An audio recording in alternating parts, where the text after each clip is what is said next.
تحریک طالبان وایي چې د جولای په میاشت کې مو د پاکستاني ځواکونو 215 تنو ته مرګ ژوبله اړولې ده. د افغانستان تازه میوه او د صافزیو پر راسېدو سره پاکستان یو ځل بیا د افغان موټر چلاونکو پر مخ د تورخم دروازه وتړله.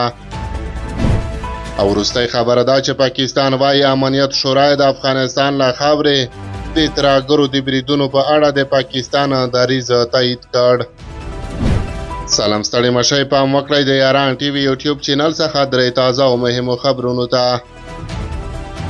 تحریک طالبان پاکستان وایي چې د جولای په میاشت کې مو د پاکستان ځواکونو 215 تنو ته مرګ ژوبله اړولې ده. تحریک طالبان پاکستان په خپل یو میاشتني راپور کې لیکلي چې د 146 بریدونو له امله د پوځ او امنیتي ځواکونو 90 کسان وژلي او 140 ټپیان کړي او 10 کسان یې نور ژوندي نیولي دي. په هغه خبر پاڼه کې چې د تحریک طالبان پاکستان وایان محمد خراساني خپره کړي او یوه کاپي رسنیو ته رسېدلې ویل شوي چې دغه بریدونه په ډیره اسماعیل خان، سویلي وزیرستان، بنو پیښور، ملاکنډ، بجاور، دیر چترال، سوات، مردان، صوابۍ، کوهاټ، کورما، ګلګیت او د بلوچستان اړونده سیمو کې ترسره کړي. خدای هم ویلي چې په کراچۍ کې هم یو برید ترسره کړی دی. په خبر پاڼه کې د دغو بریدونو بڼې ته په اشاره سره ویل شوي چې د لیزر د خراب او ترپ ځوابي لاسي بامونه، ځوابي بریدونه او هدفي وژنې شاملې دي.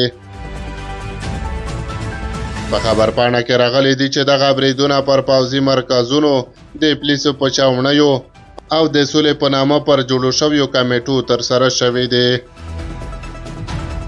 په خبر پاڼه کې دغه هم ویل شوي دي چې دغه بریدونو په ترڅ کې ګڼ پوځي وسایط، موټر سایکل، مخابراتي سیستمونه او پوځي ودانۍ ویجاړې کړي دي. همدغه رنګه په خبر پاڼه کې دا ادعا هم شوې چې د دغو بریدونو له امله یې ګڼې وسلې او مهمات هم ترلاسه کړي دي. تحریک طالبان پاکستان د هرې میاشتې په پای کې د خپلو بریدونو په اړه دغه شان تفصیلي راپورونه خپروي. په یو بل خبر کې اورئ چې پاکستان د هغو افغان موټر چلاونکو لپاره په تورخم د تېرېدو اجازه نه ورکوي چې اسناد نه لري. د افغانستان او پاکستان د سوداګرۍ ګډه خونه وایي چې د پنجشنبې د ورځې را په دې خوا د تورخم دروازه د هغو موټر چلاونکو لپاره تړل شوې چې ویزې ونه لري. تر دې وړاندې د دغو موټر چلاونکو ته د تګ راتګ لپاره هغه لنډمهاله کارتونه ورکړل شوي وو چې موده د جولای میاشتې په پای کې ختمه شوې وه. د افغانستان اسلامي امارت هم د موټر چلاونکو دغه ستونزې منلې، خو ویلي دي چې د دغې ستونزې د غوڅولو لپاره له پاکستاني لوري سره په خبرو اترو لګیا دي. د پاکستان او افغانستان د سوداګرۍ د ګډې خونې یو لوړپوړي غړي ضیاءالحق سرحدي ډن ورځپاڼې ته ویلي چې موټر چلاونکو ته د ورکړل شویو کارتونو موده د پنجشنبې په ورځ پای ته رسېدلې ده. پاکستاني چارواکو افغان موټر چلاونکو ته د جولای تر 15 وخت ورکړی و چې د ټي آی ډي کارتونه ترلاسه کړي، خو بیا یې دغه موده د جولای میاشتې تر 21 نیټې وغځوله. ښاغلي سرحدي وویل چې د پاکستان له دغې پریکړې وروسته د افغانستان اسلامي امارت هم ورته ګام اخیستی او هغو پاکستاني موټر چلاونکو ته اجازه نه ورکوي چې د افغانستان ویزې یا نور اړوند اسناد ونه لري. افغان او پاکستاني موټر چلاونکو ته دغه لنډمهاله کارتونه د یو کال لپاره ورکړل شوي وو چې د تورخم په دروازه پرې تګ راتګ وکړي.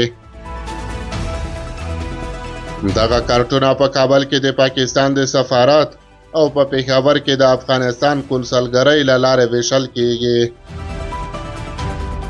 د پاکستان د سوداګرۍ پخوانی مرستیال محمد خرم آغا د مارچ له 21 څخه تر 28 نیټې پورې افغانستان ته تللی و او د افغانستان د سوداګرۍ له وزیر نورالدین عزیزي سره یې د دوه اړخیزه سوداګرۍ او ترانزیت په اړه خبرې کړې وې.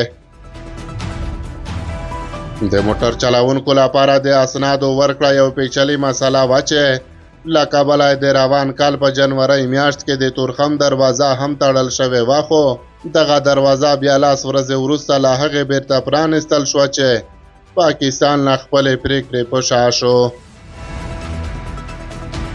خو اوس معلومه نه ده چې د موټر چلوونکو لپاره به بیا دغه راټوکېدلې ستونزې ته د حل کومې لارې موندل کیږي، ځکه دا هغه وخت دی چې پاکستان ته د افغانستان د تازه میوو او سبزیجاتو صادرات تر بل هر وخت زیاتېږي. که تورخم په دروازه کې د موټر چلوونکو د تګ راتګ برخلیک جوته نشي، نو بلا شکه چې د افغانستان په صادراتو، کروندګرو او بڼوالو به ناوړې اغېزې پرې باسي. د پاکستان د بهرنیو چارو وزارت وایي چې د ملګرو ملتونو امنیت شورا په افغانستان کې د ترهګرو ډلو د خوندي پټنځایونو په اړه د دغه هیواد دریځ تایید کړی دی. د پاکستان د بهرنیو چارو د وزارت وایاند ویلي چې د امنیت شورا تایید کړي چې د پاکستاني طالبانو تحریک جنګیالي په افغانستان کې روزل کیږي. د پاکستان د بهرنیو چارو د وزارت وایاند ممتاز زهرا بلوچ د پنجشنبې په ورځ په اسلام آباد کې یوې خبري غونډې ته وویل چې د ملګرو ملتونو د امنیت شورا په راپور کې ویل شوي چې د پاکستاني طالبانو تحریک د سیمې لپاره یو نوی ګواښ بلل کېدای شي او د نورو سیمه ایزو ترهګرو ډلو لپاره د چترۍ په توګه کار کوي. د پاکستان د بهرنیو چارو د وزارت وایاند یو ځل بیا له اسلامي امارت څخه وغوښتل چې د پاکستاني طالبانو تحریک په ګډون د تروریستي ډلو پر ضد سمدستي اغیزمن او کابي اقدامات ترسره کړي. ممتاز زهرا بلوچ ټینګار وکړ چې اسلامي امارت باید دا یقیني کړي چې د دغه هیواد خاوره د پاکستان پر ضد د تروریستي فعالیتونو لپاره نه کارول کیږي.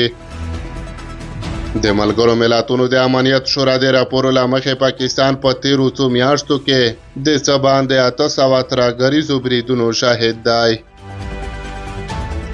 د ملګرو ملتونو د امنیت شورا په راپور کې ویل شوي چې د پاکستاني طالبانو او اسلامي امارت ملاتړ او همکاري د جنګیالیو د شریکولو او روزنیزو کمپونو په برخه کې زیاته شوې ده. د لومړی ځل نه دی چې پاکستان د افغانستان په اسلامي امارت دا ډول تورونه لګوي، بلکې په افغانستان د اسلامي امارت له بیا واکمنېدو وروسته دا ډول تورونه لګول کیږي، خو اسلامي امارت په بیا رد کړي دي.